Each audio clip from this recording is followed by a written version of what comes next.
துணை முதலமைச்சர் பிறந்தநாளை முன்னிட்டு குரோம்பேட்டை அரசு மருத்துவமனையில் பிறந்த குழந்தைக்கு தங்க மோதிரம் பலவரம் எம்எல்ஏ ஏற்பாட்டில் அமைச்சர் வழங்கினார். துணை முதலமைச்சரும் திமுக இளைஞரணி செயலாளருமான உதயநிதி ஸ்டாலின் பிறந்தநாளை முன்னிட்டு கடந்த 27ஆம் தேதி குரோம்பேட்டை அரசு மருத்துவமனையில் பிறந்த குழந்தைக்கு பல்லாவரம் சட்டமன்ற தொகுதி திமுக சார்பில் எம்எல்ஏ கருணாநிதி ஏற்பாட்டில் தங்கம் மோதிரம் மற்றும் பழங்கள், குழந்தைக்கு தேவையான அத்தியாவசிய பொருட்கள் அடங்கிய பரிசு பெட்டகம் வழங்கும் நிகழ்ச்சி நடைபெற்றது.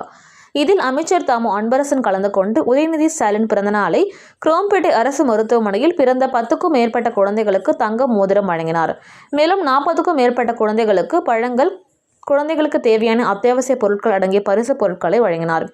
இதில் தாம்பரம் மாநகராட்சி துணை மேயர் கோ. காமராஜ், 2வது மண்டல குழு தலைவர் இ. ஜோசப் அண்ணாதுரை, பகுதி செயலாளர்கள் பெர்னன், கருணாகரன், மாவட்ட இளைஞரணி அமைப்பாளர் கோல் பிரகாஷ், மாவட்ட இளைஞரணி துணை அமைப்பாளர் ஜானகிராமன், மாமன்ற உறுப்பினர்கள், திமுக நிர்வாகிகள் இந்த நிகழ்ச்சியில் கலந்து கொண்டனர்.